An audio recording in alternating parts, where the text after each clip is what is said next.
It is the 12th day of November 2025, and as at the time of making this video, it is just less than 35 hours until Nigeria's Super Eagles faces off Gabon in the World Cup qualifiers playoff in Morocco.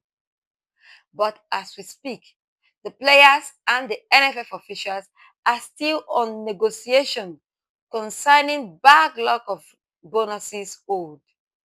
The players actually boycotted training yesterday, and that has sprung through onto today because their bonuses have not been paid. Although there were some misinformation surrounding the boycott. Let's see what some journalists said concerning it, because some journalists came out to say that it was the players demanding new and special bonuses. Now, the likes of Poja, who happens to be a sports photographer, came out on a video to, reel out the demands that the players were making. And part of it, which was what spiked reaction within the season, was that the players were making demands on a new bonus. The Super Eagles officials exonerated themselves from the saga. The players are demanding for special bonuses ahead of these games in Morocco. NFF has made an offer for the players, and the players have rejected, and they made a counter offer to the NFF, and hopefully we'll see if there will be a consensus and resolution between both parties. And lastly, the National Sports Commission have cleared all the outstanding allowances, bonuses before the camp in Morocco.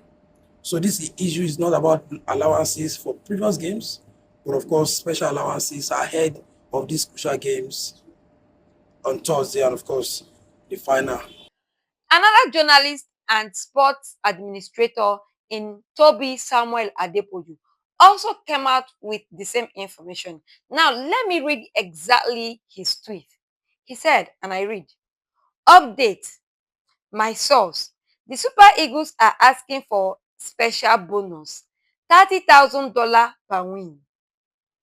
The NFF offered to sustain their normal bonus structure, which is $10,000 per win, and added $30,000 per goal versus Gabon and $50,000 per goal in the final of the playoffs.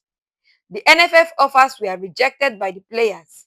Eric Chill and officials of the team have said they are against the protest and strike. A few players are also against the decision.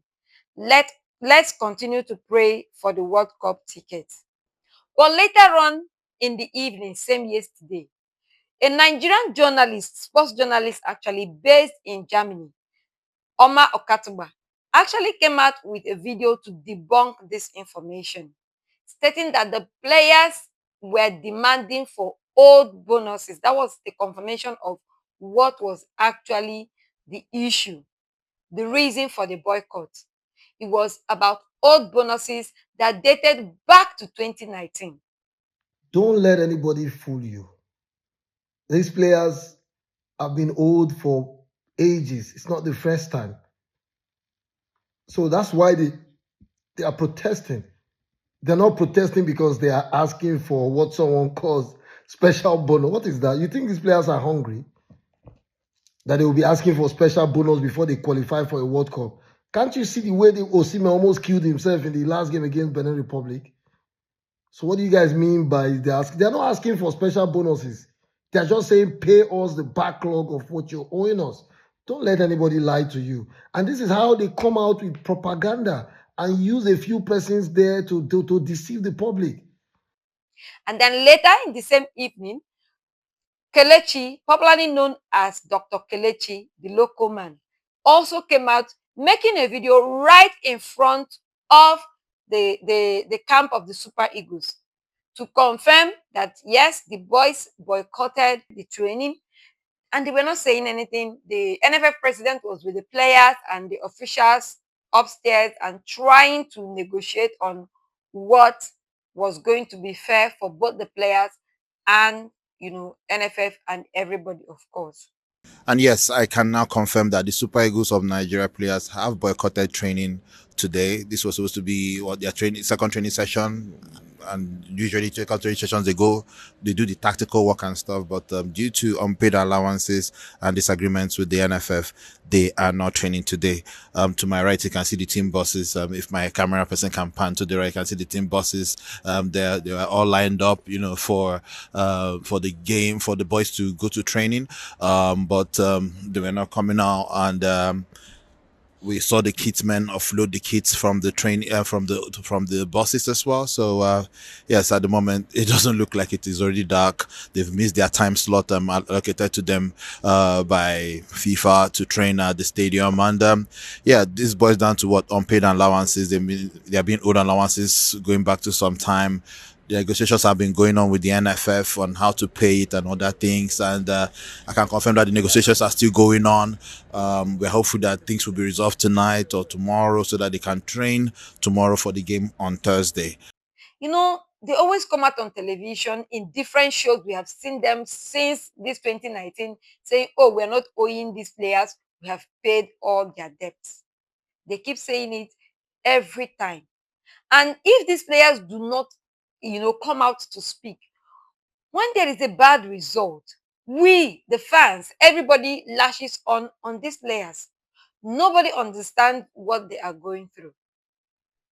So they sit back, execute a game, go back home empty-handed, and tell stories. Yes, they receive money from their foreign clubs and all, but this is your duty. You have executed your duty and you're supposed to be paid. Now, some persons are saying, oh, why don't they just hold on since they said they will pay them after the playoffs and all? Let me remind you what happened in the time of Captain Sunday Olise, of which he also reviewed in his recent interview. Same issue like this came up. Same way they protested for their allowances, old allowances to be paid. Same way they were promised, oh, don't worry, we're going to pay you and even pay you extra, just play the qualifiers and qualify and all. And these players trusted this man. In Simo Bike's language, he calls them as a man in the glass house.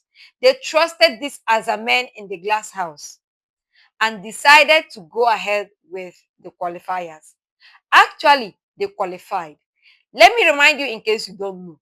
In that qualifiers, Yakubu Ayegbeni went as far as scoring, I think it's a hat-trick or 2 goals in that game that helped Nigeria to qualify for that World Cup. But guess what? When it was time for the World Cup, those players were dropped. A lot of excuses came up. They accused some of being stubborn. They accused some of not being serious with the national team. Different accusations. And of course, next season went behind the NFF and supported them and went after the players. And so now, these players are tired of promises and failure, disappointment, and all. There is a broken trust. So they want this to be done. And trust me, if you ask my honest opinion, I would say it is time for us to start doing the right things. Pay them, else they should not play. Meanwhile, we're still hoping that everything is sorted out because from reports, both the National Sports Commission and the NFF, everybody is putting heads together and trying to negotiate with these players to see what happens. Now, let's take a quote from the captain of the side, talking about Truce Ekong, that's William Truce Ekong, what he had to say concerning all of this, right? He made this tweet. This is the last update from the players, and that was sometime early hours of this morning. He said, once resolution is found, we will be the first to confirm. Any other statement or claim or especially demands other than or a special demand other than the rightful request written below is false. All we want and continue to do is focus on the big games ahead. Now, what is the request or the written demand that they are making? The players are saying, pay us our bonuses. Pay us our bonuses. And that's all. So in the words of C. Mobike, he calls them as a men in the glass house. Our dear as a men in the glass house, please do resolve this issue as quickly as possible. So these players will be in the right frame of mind to prepare for the game against Gabon and play that game and win. Nigerians, Super Eagles fans, in fact, a large part of the world wants to see Super Eagles at the World Cup. We can't afford to miss back-to-back World Cup. We can. So please do the needful. So we'll save our our Nigerian football, and then we continue to make Africa proud. God bless the Super Eagles of Nigeria.